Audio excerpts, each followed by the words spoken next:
Good evening, everybody. We're just going to wait a minute or two and just let everyone flow in. We'll get started in about a minute.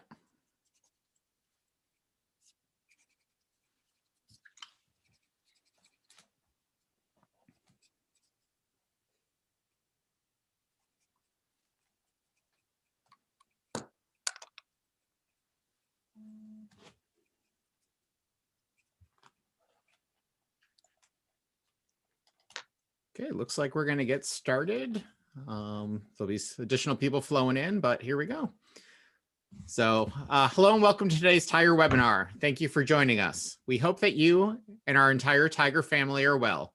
We want you to know that the RIT Office of Alumni Relations is available to help all Tigers in the coming weeks with a variety of needs, including new virtual content, learning opportunities, and networking and career assistance.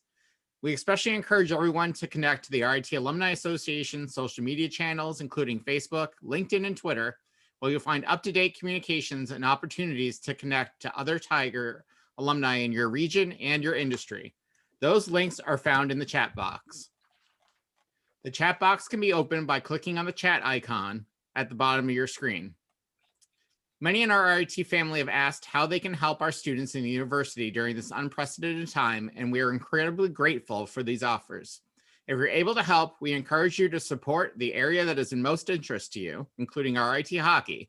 To give, you can use the link, also located in the chat box. We want to ensure that everyone's ready and familiar with the presentation tools. If you're joining from a remote location and are currently signed into your company's VPN, we encourage you to close that channel during the webinar to increase the quality of the webinar transmission. The webinar platform is secure and does not require VPN access. All attendees have joined in mute mode. However, your questions for our panel could be entered in the Q&A box at any time throughout the discussion. While the chat box will be available, we would appreciate it if you answer questions only in the Q&A box so that our panel can monitor those. We'll make every effort to address all your comments and questions throughout the webinar. You're joining the event using broadcast audio. If you wish to dial in by phone, dial-in information is also presented in the chat box for you. Live captioning is also being provided, and you can find the link. You can actually access that by clicking the closed caption box at the bottom of your window. Today's webinar will be recorded and made available, complete with captions, in approximately 1 week following today's event. All participants will receive an email with the link to the recording. If you have any technical questions, please feel free to put those into the Q&A box, and we'll do our best to get you the appropriate answers. Now on to our webinar. We're happy to welcome Tiger men's hockey coach Wayne Wilson. Coach Wilson has been excited to go through the season this year and is excited for the upcoming playoffs. He's going to give you an update on what the rest of the 2020-2021 season is going to look like and what we have to look forward to going into next season as well. With 22 seasons at RIT under his belt, Coach Wilson has guided the university to become one of the most successful and respected programs in all of college hockey. Wilson's impressive record with the Tigers includes leading the team through the transition to the respected Atlantic Hockey League.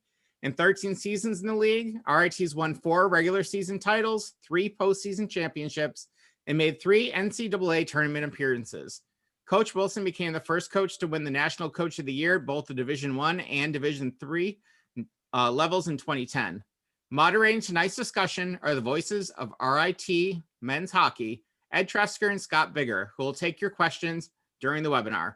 Thank you for joining us. Ed, I will kick it off to you. The audience is all yours. All right. Thanks, Ron. Well, we're really glad to be able to do this webinar again and have a chance to catch up with Coach Wayne Wilson. The last couple of games of the season, unfortunately, got postponed or actually canceled because of COVID-19 protocol. So the last 2 games for the Tigers was a weekend sweep of a very good Robert Morris team back on the 20th and 21st of February. So you ended on a strong note. But it's been a while, kind of a 3-week gap before the playoffs. So why don't we just catch up and find out how things are going with the team and what you've been up to in the interim? Well, we've been trying to get healthy and trying to navigate our way through the COVID. It's funny, going into the last weekend, it was the Wednesday morning, we were supposed to play Niagara, and I got a call from the Niagara coach saying that they had a positive, and and that we probably weren't going to be able to play. They were willing to play, but at that point we were doing pretty darn good at that point. So it was like a big risk for us, particularly with going into the last weekend. And so when I heard they were positive, it was kind of a downer and a little upset, I guess. And then shortly after that, about a half an hour to an hour later, I get notified that we had 2 positives. So that's what really kind of canceled the last weekend, and really in all the players' safety and both teams, because everyone really wanted to compete in the playoffs, and I thought that was important. So that weekend was canceled. We've got really everyone back. We'll have someone that will be coming out of quarantine this week, and we'll just have to navigate, how much practice time he can get before we insert him in the lineup. But that's where we're at right now, and we're anxious to get going. But we're very well rested, and that can work 2 ways. I think it doesn't take long to get back into shape, because we were playing pretty well there at the end, and we're excited to go. And after a couple of days of practice and having everyone back, we're more than ready right now to travel to Canisius and play. Coach, there were a lot of teams around Atlantic hockey that had the end of their regular season, cut short. Some teams like AIC haven't even played since the end of January. How was that chaos kind of at the end of the season, affected where different teams are? Yeah, I think everyone was a little bit of the same mindset as that. They wanted to be healthy in the playoffs and give themselves a chance. I don't think anyone, unfortunately for Holy Cross, wanted to be in their situation where their season ended because of a COVID quarantine, or weren't able to play because of COVID, and not because they had lost or been put out of the playoffs. So I think everyone was trying to avoid that situation the best they could. And even there's a game going on tonight between Bentley and Air Force that was pushed back to let some of the Bentley players get healthy and have as strong a lineup as they could. And so instead of playing Saturday games, some of the games were pushed back a little bit to allow some teams to get some guys back and to practice before they ended up playing. So yeah, it was it's obviously different. And as of right now, we haven't gone through one weekend where one team was not affected. So I don't know why we all thought that, come playoff time, we're all good, because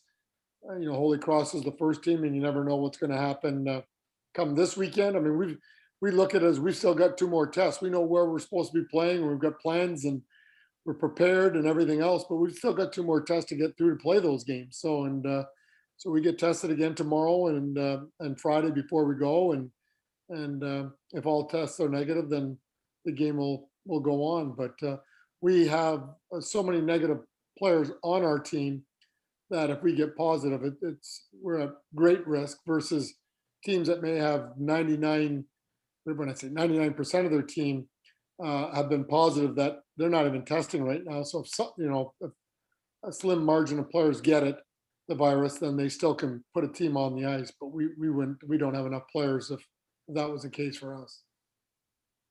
That's kind of the difficult thing with the virus, isn't it? That even when a team works as hard and takes as many precautions as RIT has, you can still get it. And from what I've observed and from what I've heard, the Tigers have worked as hard and have been as diligent as just about anybody in the face of all of this.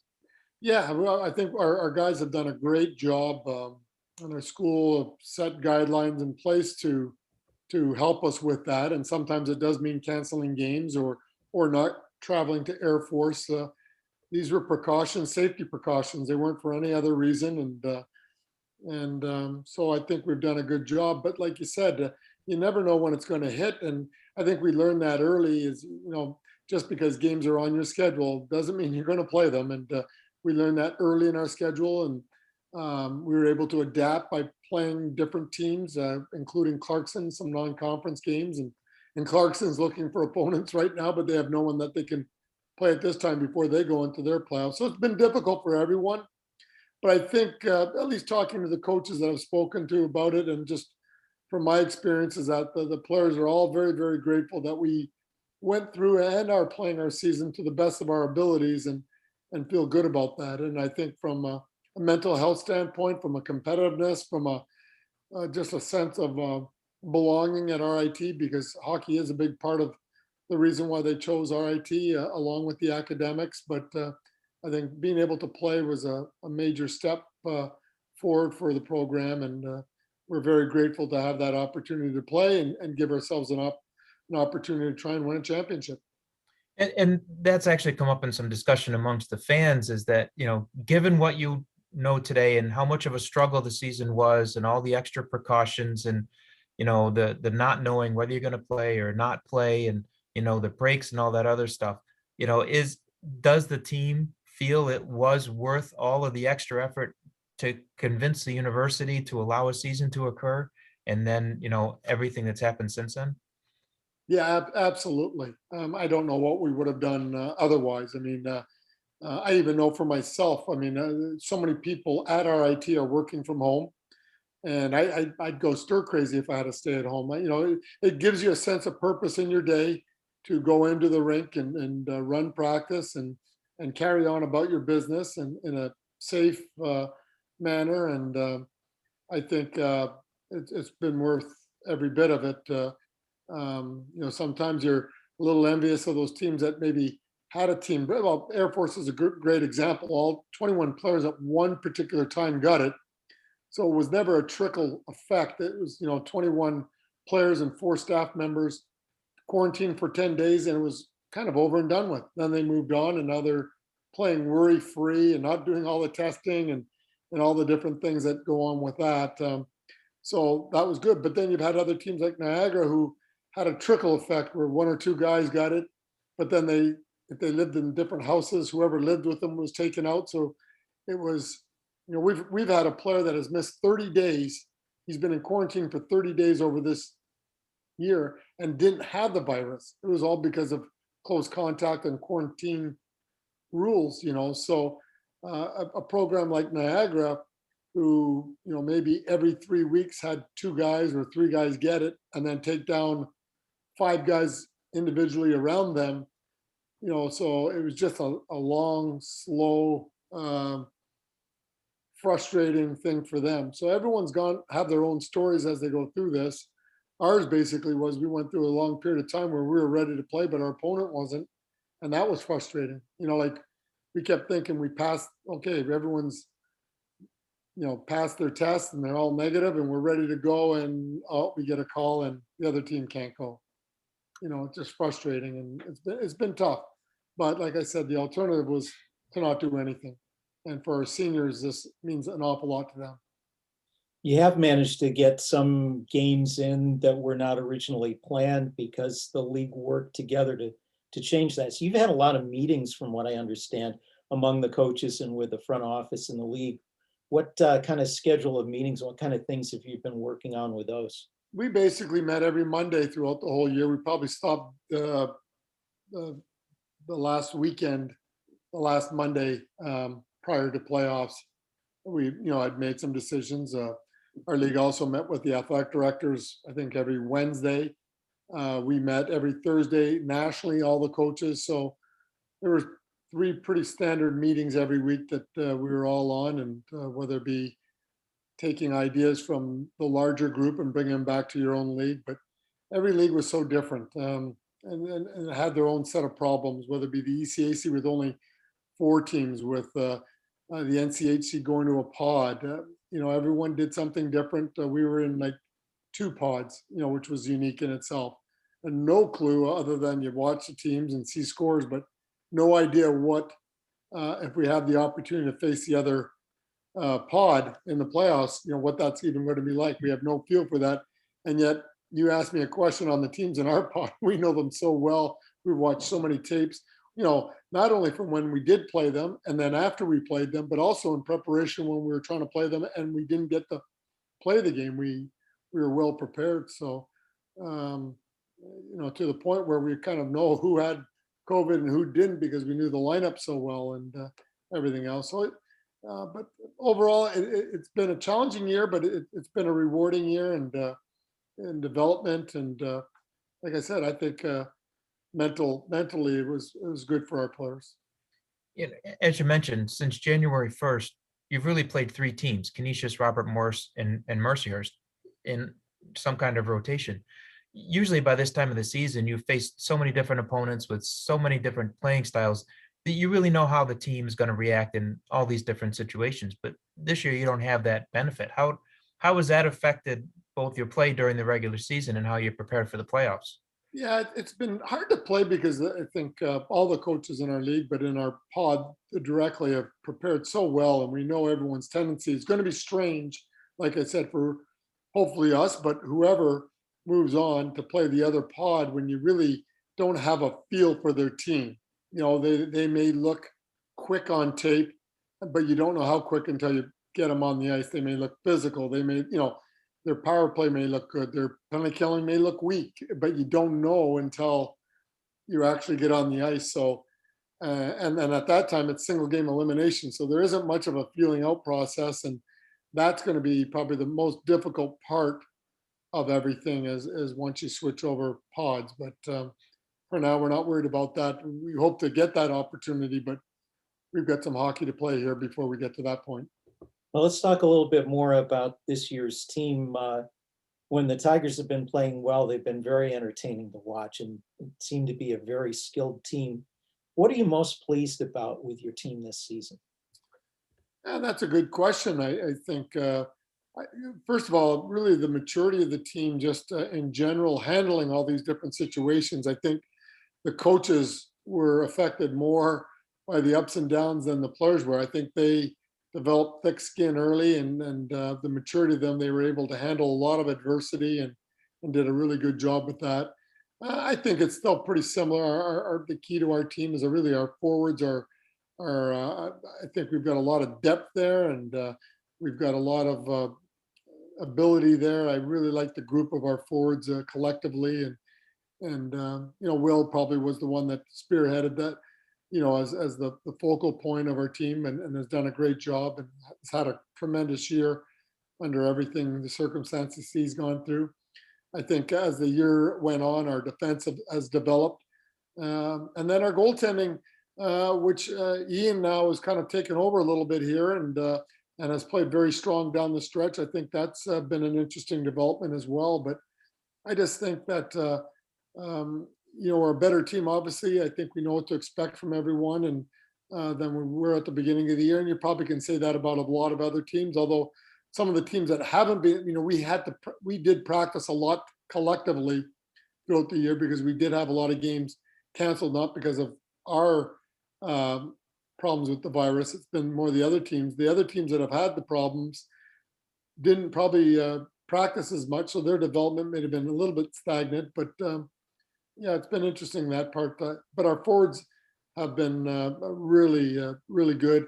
Our year is going to come down to our puck management. The better we manage the puck and manage the game, the better we're going to be. When we've managed the puck and haven't tried to, sometimes I think we try and do too much, and we get maybe overconfident with the puck that we think we can make plays that really aren't there. We need to play a little bit safer. When we've done that, that's when we've had our problems. But when we don't do that, then we're a really good team and really hard to play against. You talk about depth, particularly at forward. For most games, you've consistently rolled all four lines in all kinds of different situations, and even the fourth line. We've noticed during the games we've watched that they spend a lot of their time in the offensive zone, which is kind of a coach's dream. Can you talk about the depth from the forwards and how much of an advantage is it to be able to have roll four lines on a regular basis? Yeah, it's been important, and we don't have a big roster. We're only carrying 14 forwards. So in this year, we really took a risk there. We've got just the one injury going into the playoffs that one player will be out. But other than that, we've got good depth. Our fourth line, I don't know if it's even our fourth line, but Bryson Traptow is probably one of our best defensive centermen. So we feel very comfortable putting him out against anyone. And it's a position that we didn't have a lot of depth. We've had Petrucci play some center as well. Alden Dupuis played both center and left wing, so we've got some flexibility there. So we have a little bit of flexibility, but we don't have a lot of manpower. So if we got struck a little harder with the virus, we would have probably been a team that was in trouble as far as our depth goes, but we've been pretty good for the most part. So we hope that continues throughout the playoffs. On special teams, on the power play this year, on your first unit, you've had 4 forwards out there. It seems like you've gotten production from both units. Can you tell us a little bit about the power play and what kind of things we should look for when you've got the man advantage? Well, they're both a little bit different this year. So the past couple of years, both units were basically doing the same thing. So it did make teams a little easier to defend against us, because if you defended against one a certain way, then you could do it to the second unit as well. And it made it a little bit easier, and really was the personnel in the first unit was a little bit better than the second one. This year, our second unit, quite frankly, could be our first unit. They do things a little bit differently, and I guess we follow on the experience of the first unit a little bit more. But the second unit has done a great job, and have scored some big goals and offered a little different twist in what they're trying to do. And I think that's kept some teams on their toes, and maybe particularly if you're changing on the fly, the other team may not be quite as ready for what they think we're going to do. And the two units has been nice, and the guys have all done a very good job with them. Looking at the blue liners, one of the most interesting things to watch this year has been the new defensemen that have joined the team. They were kind of thrown into the fire right away and quickly rose to the challenges, logging just a ton of ice time, and they started to contribute offensively. How important has that been to the team's results? Yeah, and we could probably still use some more offense from them. Our power play probably doesn't shoot as much as we'd like from the blue line, as one example, because we've generated a lot of goals from the blue line in the past, and we're still trying to do that. But Dan Willett's the leader back there, but I think Regan, as also an upperclassman, has done a really good job with that Sieferling, and then Aiden has really come on as an offensive defenseman, and it's really strange. I think he's got 2 assists.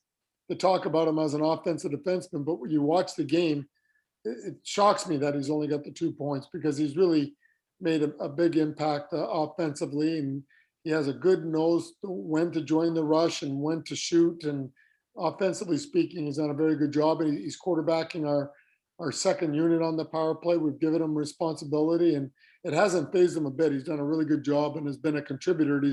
He hasn't been just along for the ride on that second unit, and so it's been an effective unit for us as well. We talked about power play. The penalty kill is the other half of special teams. And I know when you were short on players, you didn't have the number of pairs of forwards to roll out on the penalty kill. With everybody back and being able to, or assuming we have people back, how big a part of the game is that for your team, the penalty kill, and being strong on that? Yeah, the games we got into trouble on the penalty kill is when we have 6 guys that we like to rotate through, and it's a lot different if they all could take one turn in that 2-minute span, and maybe even a little less. Maybe you can one pairing would go twice, but the other ones once. That made a big difference. Once you get down to 4 and they're going every second time, if you start taking a lot of penalties, they get tired, and then if you're down in the game, you're asking them to generate some offense to get ourselves back in the game or to maintain something. We just wore them out, and I guess ideally every year you like to go in thinking that you can get to 8 penalty killers, but as a coach, the trust and the confidence that some of the players give you, and that you probably narrow it down. So we're very comfortable with 6 guys, and I think that bodes well for us when we have those guys. Once we start losing those guys, that's when it becomes a little more troublesome. And when you're playing all these 1-goal games, you don't really just want to start trying different people, mid-season. Oh, let's try these 2 guys. We haven't used them much. Let's try it. Because, penalty kill, a goal against, it goes right up on the scoreboard, versus I don't mind doing that on a power play because it's just a missed opportunity. It doesn't affect the scoreboard, but the penalty killing, it's a strike against you pretty quick. And so, it's a little more difficult, but yeah, six guys make a big difference for us. Scott, if I could just ask a follow-up here on that. When you're averaging about 8.9 penalty minutes a game, which for RIT is remarkable. You're usually quite a bit higher than that. What's different this year? Maybe we've just adapted to the rules. I mean, I didn't even know what to think. Like, and I'm watching the NHL. They have the same problem. I'm just confused with the standard. Like the standard of a hit. If a guy falls down, does that make it an illegal hit because you hit a guy and he fell down? Or if you hit a guy hard, does that make it an illegal hit? Like, to me, penalties have been called, and we've always been a very aggressive team, but we haven't really emphasized that this year because it just means penalties. If you hit him in the boards, it's called boarding. And it doesn't, to me, it doesn't mean it is a boarding call. If you hit a guy in open ice and he falls down, doesn't mean it's charging. And if, like it just, you lift a guy's stick, doesn't mean it's hooking. The standard, and it's for all teams. I'm not saying this is a problem that we've had and we're trying to adapt to it the best we can, but I'm not quite sure where it's all at. You'd like someone to come out as, yeah, if you hit someone, if someone falls down against the boards when you hit someone, it's going to be reviewed. And now you run the risk of 5 minutes, and it's like, I didn't even know if it was 2 minutes. So it's been difficult for the players, for the coaches, for the refs. Embellishment, is a problem, I still think, in college hockey, and guys fall down against the boards and they're looking to draw a penalty, and they're hoping to draw a 5-minute penalty out of the deal. And I don't like that at all. I mean, I'm so against that. I don't like when our players try it, and we don't do it because they know I don't like it. But it puts referees in a real tough position on what to call, and they have a tough enough job. I just think we've got to play through. We cannot become soccer, and it's leaking into our game. And hockey players, it was never that way. But now I don't know if it's the pressures of winning and getting power plays and all that, and because it's so hard to score 5-on-5 that everyone's depending on power plays. But embellishments in our game, and hard hitting's not allowed, and sometimes lifting a guy's stick, and going into battles, you're not quite sure what the rules are going to be and how they're going to be called, and that's across the board, all of college hockey, all leagues, NHL, you name it, it's across things. So we've backed off on our aggressiveness for sure, and so we're killing less penalties. I'm glad it's not just us that can't figure out what the standard is some games. Yeah. Just a reminder to our viewers, if you have any questions, you can post them in the Q&A pop-up window, and we'll try to work them into this webinar. But while you're talking about the penalty kill, and having 6 players or 6 killers or not 6 forwards, there was a noticeable difference there. What comes to mind was when Kobe Walker came back in the game at Mercyhurst, and you weren't sure how much you were going to be able to play him, but he was really added a lot of aggressiveness to the penalty kill in that situation, and it's noticeable when you have all 6 forwards available that the penalty kill is way more aggressive than it is without them. Yeah, they all come with a lot of energy, whether it be him and Will. And you saw when Will came back against Robert Morris, we got a shorthanded goal there, and Dupuis, and we had missed Rinaldi there. And so, we have Lasco and Traptal, that, as I've mentioned, we've got some very good guys there. And, Dave in Sulaco has worked with our penalty killing, and we do things a little differently. And it's been pretty effective for us. We're doing a really good job there. And Brian does the power play, and we're ranked pretty high in that as well, nationally and within our league. So I like where our special teams are, and we just got to keep going with that.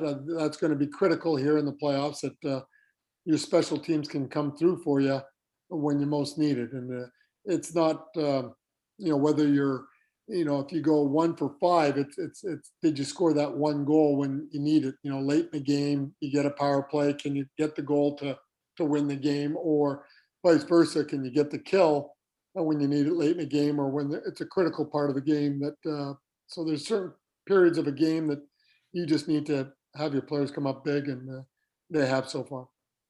You mentioned the difficulty scoring 5-on-5, and that again is at all levels of hockey. You hear talk about how skilled goaltenders are, how oversized equipment is, what are the things that make it so hard to score 5-on-5? Oh, I think there's a lot of different things. I think you touch on some of them, although I can't say that in front of our goalie coach about the oversized equipment. Can't mention bigger nets to increase scoring. Um, to list a couple, one is the coaches and video. I mean, there's no secrets. So teams' tendencies and what they like to do. So that helps negate scoring chances. Packing it around the net. Keeping people to the perimeter, making it very hard to pass into the grade A area for shots, makes it hard to score. Blocking shots, the emphasis of blocking shots from coaches and players, and makes it difficult to score. So I think a lot of those things have all contributed. The rules, challenges. There's never a challenge where you can create a goal. The challenge is only take away goals. We want to increase scoring, and it's beyond me. I'm maybe one of the few against it, but to challenge it because of an offside or too many men, where a guy jumps on the ice and he is on the ice, maybe when the guy's 5 feet, but the plays at the other end, there's a goal scored, but they can go back and take a look at those two insignificant players and say that's too many men on the ice and take a goal away or an offside. Well, then why don't we just go, was it tripping earlier in the play? I mean, everyone says, don't you want to get it right? Well, yeah, we do want to get it right. But at what expense are we going to do it? And how many more times are we going to try and take away goals? We want to see more goal scoring, but we just keep coming up with ways to take away goals. And, I'm not a fan of that whatsoever. Now, maybe goalies and defensive guys aren't crazy about that, but I just think that's what makes it hard to score goals is for all those reasons. It's very difficult. While we're talking about goals, and you mentioned the goaltending situation a little bit earlier, all three goaltenders have gotten starts over the last 6 to 8 weeks or so. Colby Matthews got in a couple of games and got a good win out of it. And you mentioned Ian Andriano, a great weekend against Robert Morris. What goes into the coach's decision about, who to start in those situations, and what's your outlook for this coming weekend? Yeah, good question. And, I think at the beginning of the year, we learned probably 4 years ago now that when we had three guys rotating, it just mixed everything up. All three goalies did not perform at their best because whether it was the coaches not allowing it, when I say that, starting different guys, and it just made it very, very tough on all three goalies. So we really want to see who comes out of training camp and who's looking our best and who's playing the best at that moment without muddying the waters. Now, we did know that we want to get the other guys in. We believe in both Ian as another senior, but also Colby, who was a sophomore, and what he did last year. We wanted to follow that up. So every time it came up to a point where, hey, we're going to play 3 games in 4 nights, or all these, everything got canceled. We just never had that situation. So we had at the beginning of the year, then we also had Colby, who had a family matter that he had to go home to, and so he was out of the equation of putting him in the net. Then we had Ian, who because of COVID reasons, he was available to us, and the season was running out before we could even try someone. And we put Colby in for 1 game, and he did a good job. And then we put Ian in, and then he did a very good job. And so we decided to stick with him. So we'll go with Ian, but it's a game by game basis. We do think we have 3, and whoever's in there, we feel very confident in. But it's also important that they play well and that. So.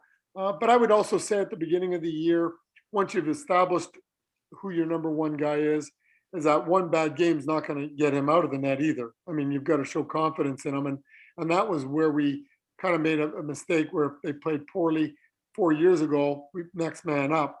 And whether it was the mentality of the goalies, whether just in general, just not a good decision on our part as coaches, I think we muddied the waters too much with that. And we needed to make a call earlier on that and go with them. And 1 or 2 bad games is not going to derail that person and whoever's in that at that time. So that's a little bit on where we're at. I would say that Ian's the hot goalie right now, and that's who we're going to go with for Friday, and then we'll go from there. One of the things we notice with the different goalies is a different style of play. When Drackett is playing, he likes to go out and play the puck. Colby is much more stay at home, and kind of Ian is sort of in between the two of them. How do you have to adjust the game, particularly your defensemen, but in general, depending on your goalie? I think that's a great question. I think our defensemen have to adjust when they go back for their exchanges, and when you switch goalies around quite a bit, that's where things get a little hectic back behind the goal line with that. But so you've got to watch for that. But I think other teams prepare a lot differently. When Drax is in, everyone knows his puck handling abilities, and try and keep the puck away from him as much as possible. Make our defensemen have to play it. When other teams dump it in and Drax is in it, if he stops it, we can split our D, and they've got to make a decision, either go at Drackett or cover our D, or where they're going to do. And Drackett's not afraid to pass it up the middle either, which is a good quality.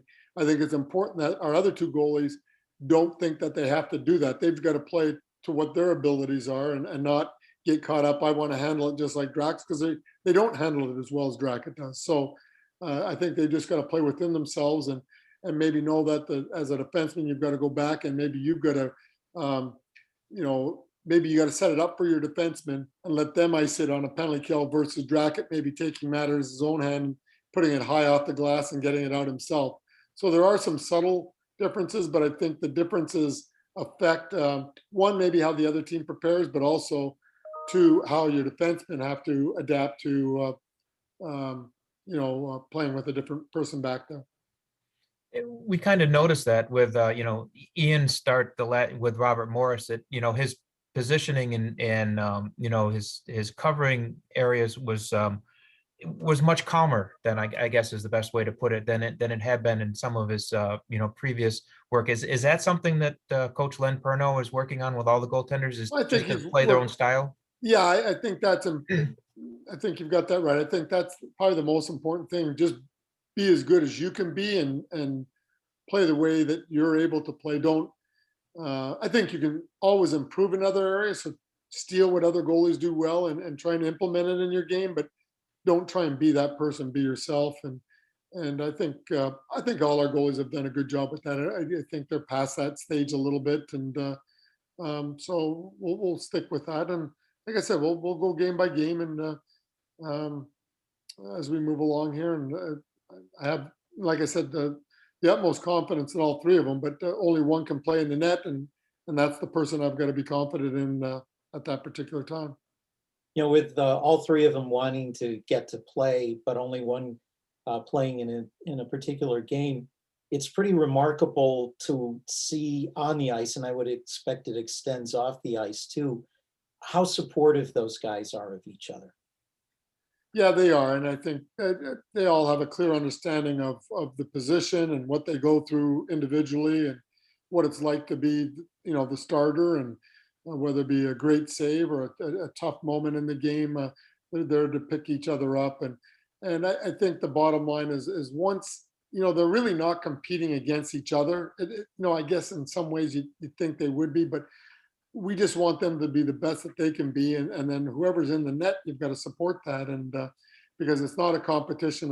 They all want to be in there, and they're all trying to improve their own game to get to that position, but not at the sake of or the detriment of hoping that the guy that's in there is not going to do well, so then I can get my chance. So they've all got to be ready, though, and that's just the nature of the position, and particularly playoff, the best of three, you've got a little bit of wiggle room, but when you get in those sudden death situations, you've got to be, as a coach, ready to make changes, whether it be your power play, penalty killing, a line. You may have to sit your top player if he's not going and someone else is you've got to, have a good check on, hey, we've got to get the best guys on the ice.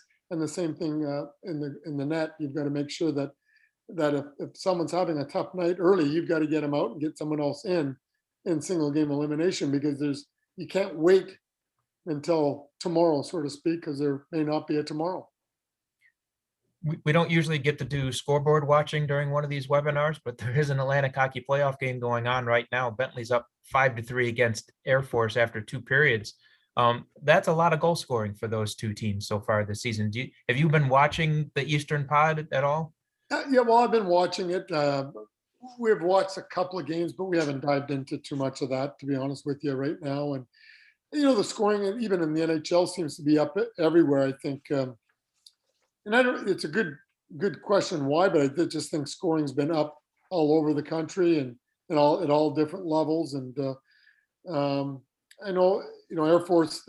I know they won their last 3 games, but they've had their struggles, and particularly early in the year. And some of it's just hard luck. I mean, in our league being as tight as they are, you lose enough 1-goal games. It doesn't mean you're a poor team. You're just losing a lot of games by 1 goal, and it adds up quickly. And I think once you start looking at the standings, it demoralizes players when they look at it.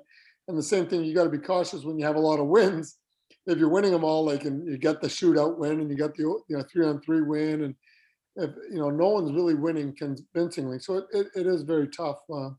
And I know our pod in particular, I think it was very, very tight. I'd say the Eastern pod, it seemed like the AIC and Army ran away with it a little bit, but I don't know if their coaches necessarily felt like those were easy wins, or however their games played out. Coach Frank Serratori always seems to have his team ready for the last couple weekends of the season, and those wins kind of built that this year as well. I'm sure if it's 5-3 right now, that third period is going to drag out. I don't know how many times he's going to get his goalie out there, but he's going to drag that game out until Bentley better hope they get some empty net goals, because he'll be early and he's going to fight right to the end, and you wouldn't expect anything different from anyone in our league, but that'll be an interesting finish to that game for sure. So coming up this weekend, it's a best-of-3 series at Canisius. You had a couple of games there earlier on the season in the middle of February, a Friday game where after the game you were not happy with the effort, and a Saturday game, still a loss, but much happier with the effort from the team. But it's a team that I was happy with the effort when we went back and watched some of those tapes as well, along with their most recent games. Is like I said, our puck management in those games are really, really poor. So as much as we created, I'd say we didn't create much the first night. I didn't think we had much. We played on the perimeter. We didn't defend as well as we need to, and our puck management wasn't great. The second night, we generated an awful lot of chances. I thought the goalie played very well in that particular game. But having said that, when we went back and watched the game, I thought, even though Ian lost the game 3-0, I thought he had a great game. And again, we gave up way too many chances in that game. So that, like I said, the puck management is going to be critical for us. And in order to advance, we're going to have to do a better job just in that area alone. And I think if we do, then we'll give ourselves a good chance. What challenges do they present you? What are the things that they're very good at that you have to watch? Yeah, I just think they play a kind of a heavy game. They've got big, strong kids that skate well. They've got a good power play, very good, solid goaltending. They defend very well. They're around their net a lot. The defensemen don't wander too much and give up too many odd man breaks, and they kind of play within themselves. They're not a flashy team. They just keep grinding. And like I said, for ourselves, if we've got to really manage the puck as best we can, because we just don't want to give them opportunities. We don't want to take penalties. The one game we took too many penalties, and for a year that we didn't. But I think our frustration with our own play came out, and so we gave them power plays, and we were a little short man when we went there the last time. That was also 2 games at their place where Will was not available to us, so that was one player that was not playing in that game amongst a couple of others too. You've only, because of the way COVID's worked out, you've only played back-to-back games 6 times this season, and now this weekend you're facing up to 3 back-to-back games across 3 nights.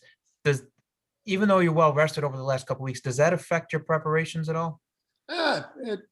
No, not really. I mean, we're more than ready, and at this time of year too, I think you're excited to play, and I'm sure they've gone through the same scenario.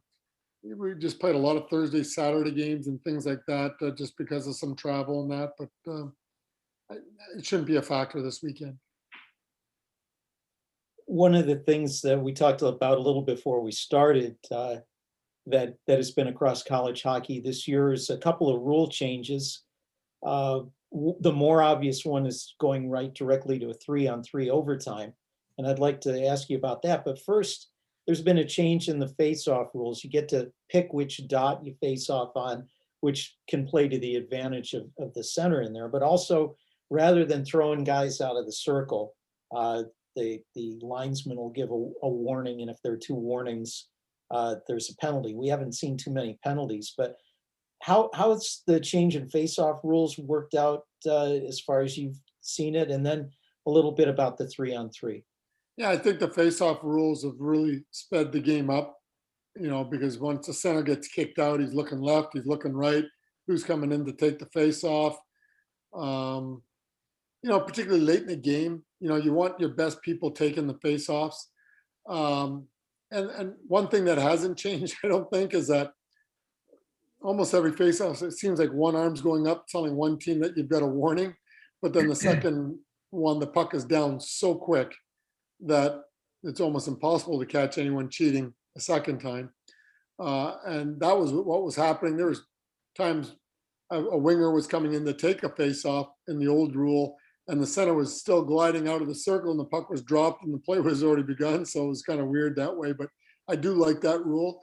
I like the fact that if you ice the puck, that the offensive team, I guess, gets to pick the side, and so you've got to be maybe a little more aware of face-off plays, because now the team has it on their strong side or their preferred side, and so I like the way that rule, and I like it for the fact that the game didn't slow down with people changing positions and all that. Arm went up, arm went down, puck went down. We're playing again real quick, and we don't waste much time. The 3-on-3 rule I also like. I mean, you're playing these games and it's a 1-all tie after 60 minutes, but we thought by adding 5 more minutes, that was going to resolve everything. I think it's just a waste of time. You played 60 minutes, it's tied. Let's try a different way to break this tie. And going to the 3-on-3 is one way. I do like the 3-on-3. I think it's exciting. I think there is strategy to it. There's face-offs. There's just a lot more to it. I'm still not as big on the shootout. I just think that that whole excitement piece, it's not like the penalty shot of pass where a penalty shot's called in a game and all of a sudden, boom, the crowd is going crazy and waiting for this exciting moment. And now, there's a lot of trickery with their moves, and it's just I'm just not big on it. And I just think the way you're using even tiebreakers, no one wants to use the shootout as a ways of deciding teams, even pairwise and all that other stuff. It's used differently, and for me, if you're not going to use it, then let's not do it. If we don't think it's good for the game, and I think the novelty of it is worn off. That's my personal opinion. The fans may totally disagree with me on that. I'd rather extend the 3-on-3 to go in a little longer, and maybe having to use your bench a little bit more too. And that could create some interesting things as well. But that's kind of how I'd like to see that done a little bit more if we decide to change it after the 2 years. But let's get through these 2 years and see how it goes from there, and we'll go from there. Luciati has announced his retirement at the end of the year, the academic year in June. He's had such a big impact across the entire athletic department over the many years that he's been at the head of that ship. We see it in how he sets the standards amongst the student athletes and everything like that, and how he supports, us in our broadcast. But, can you tell us, tell people a little bit about the impact Lou has had from your viewpoint? Yeah, I'm glad you brought that up. Probably hasn't been brought up enough. But no, just the support that he's given both myself, my family, my staff over the years. 22 years is a long time, but it's been a great working relationship. He's been extremely supportive of not only our program, but the different leagues we're in. Atlantic Hockey, very, very involved with the improvements that Atlantic Hockey has made. and are still trying to make to move our league forward and be maybe appreciated and respected a little bit more. But he's been a real driving force for obviously a long time with the excellence of RIT athletic department in general. But just from my behalf, just what he's done for our program, and like I said myself, I can't be more thankful than what I am for his support and guidance and everything else that he's provided for our program, and it's been great. You know, when he announced his retirement, that was right about when you had a game against Mercyhurst, and I had a chance at the time to bump into Mercyhurst coach Rick Godkin, and Rick always likes to tell the story about how when Mercyhurst was getting its program going, they were looking for a league, and Lou Spiatti stepped up and said, "Let's take them in the old ECAC West, where RIT was in Division III."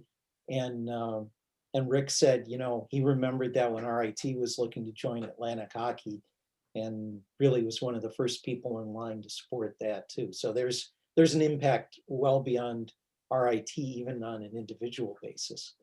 For sure. And when we joined Atlantic Hockey, he was very instrumental in starting our strategic plan and giving the league some guidance and goals to reach on a year-to-year basis to try and get better as a league and as individual institutions, and sharing of coaches, number of coaches, salaries, budgets, recruiting budgets, travel budgets, raising the standard of when we went to visit someone for games, that what we could expect from the host school, and all those things. There's multiple things, and helping out our commissioner and that. So he's made a huge impact, not only Atlantic Hockey, but as you said, ECAC West and Division I hockey in general. I mean, he traveled with us quite a bit the first couple of years in Division I, and really wanted to see how these different programs started. Our Blue Cross game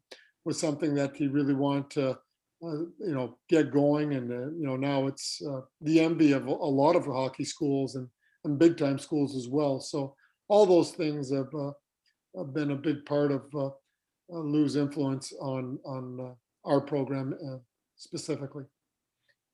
Obviously, there's big shoes there to fill, but have you heard anything about the search process, or has that No, begun? I was asked to be on the committee, but they started meeting at the end of February, and I'm not knowing when our season could end, and hopefully it doesn't for quite a while. I didn't think it would be fair, and they'll be meeting quite a bit on weekends and things like that. But they've got some great people on the committee that they're going to make a very good decision, I'm sure.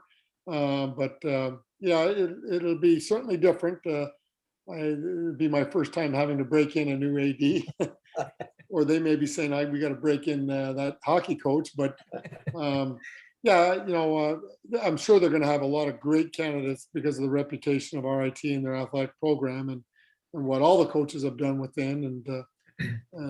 So it's going to be interesting. It's going to be different. But there's always going to be change, and you've got to be able to accept, adapt, and look forward to working with someone new and trying to solve some of the challenges that we all have as coaches within the department. One of the things that's been difficult with this season is having an empty Gene Policini Center, and somebody who's a big part of that atmosphere is asking, how much of an impact has the lack of fans been on the team and on the game?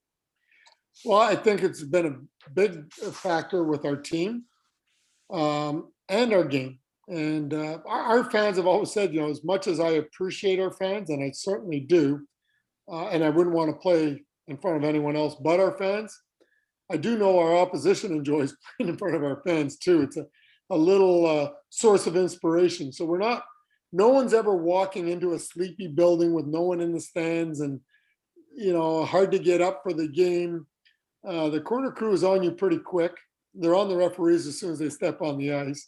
But I will say that it's a great environment for everyone. Everyone enjoys coming to RIT and playing in front of that crowd. And We certainly do. And really, it is a strange feeling walking out at the start of the game, at the beginning of the periods. I must admit that once the game starts, you kind of tune all that out anyways. I remember people saying, "Hey, you remember that? I love that song that they play at," and I go, I don't remember anything. Like, like as a coach, your just mind is going. But I know when you come out for the start, you really miss that. And hopefully next year that we'll get back to as close to normal as possible. Hopefully normal, but a lot more normal than what we are right now.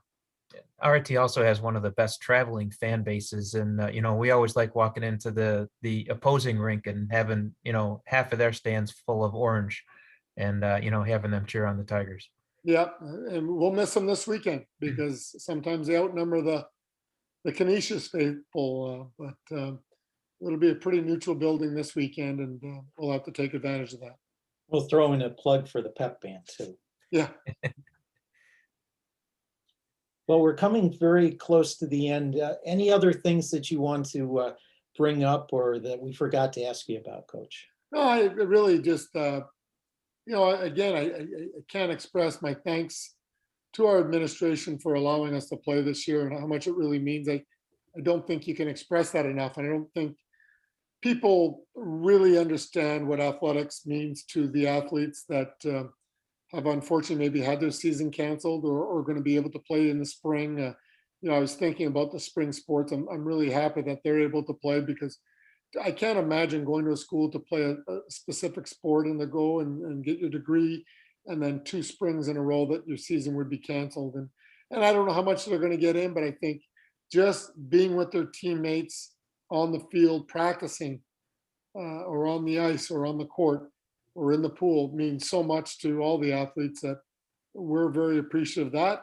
We're appreciative of you guys being able to fight through this virus and come out and be the voice of our program because the parents have not been able to watch their son play this year, and so they have to do it by other means. And I think you guys bring a lot to their families. I know how much they enjoy knowing when the game is out. They're probably just as disappointed when games are canceled and frustrated as everyone else because our players have made such a huge commitment for that. And like I said, you want every season to end, when I say on your terms, where it's ended on the ice and not of something that happened off the ice that your season's ended. So I think it's important that cross our fingers we get through a couple more testing here and that we get through it unscathed and we can play the best lineup we possibly can and we have another opportunity to try and win a championship. And that's what you're looking for is just the opportunity to play another weekend, another game, and kind of feel the highs and the lows of competition. And I think that's what every athlete's striving for is just to compete and do the best they can and see where it takes them.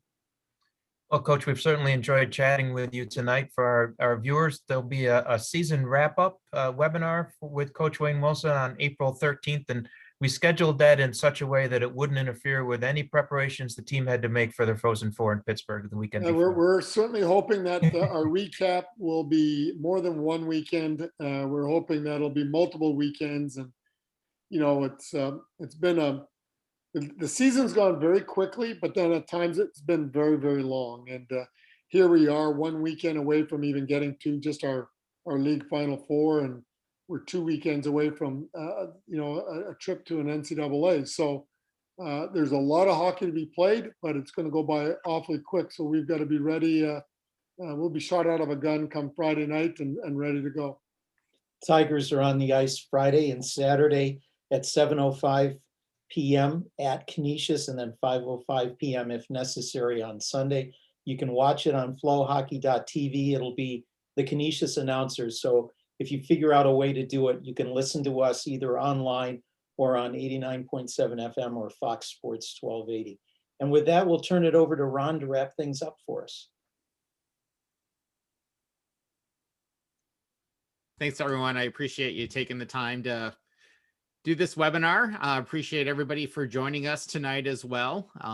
With the changes in the season, we tried to squeeze one more in before we headed to the playoffs. So great to see so many people in attendance tonight. Additional questions can be emailed to ritalum@rit.edu, and we will direct your questions to our presenters. Thank you for joining us tonight. There are some additional virtual events planned in the upcoming months, and the Alumni Association would like to include you in as many as possible. Tomorrow at 6 p.m., Club Mackenzie presents Watching Dying Stars Transform into Butterflies, a presentation by Dr. Joel Kastner as he shares the first results from our comprehensive near UV to near IR Hubble Space Telescope imaging program. Also, as you probably read, RIT Tigers have been leading the charge against COVID-19 through their work in vaccine development, variant identification, and genome sequencing. On March 16th, RIT College of Science Associate Professor Maureen Farron, PhD, will be joined by College of Science alumni as they share their expertise on aspects and implications of their research. During the program, we'll share university updates and opportunities to engage with coursework and student clubs and organizations. These are just two of the many upcoming events, and you can get more information as well as register for the April 13th event at rit.edu/alumni/events. We look forward to seeing you at another webinar soon. Have a great night and go Tigers. Thanks, everyone. I will add one thing here. Scott, just before you ask the Lou question, I got a cramp in my hamstring that I thought was going to cripple me. I don't know if you can tell by my facial expressions. I almost went down.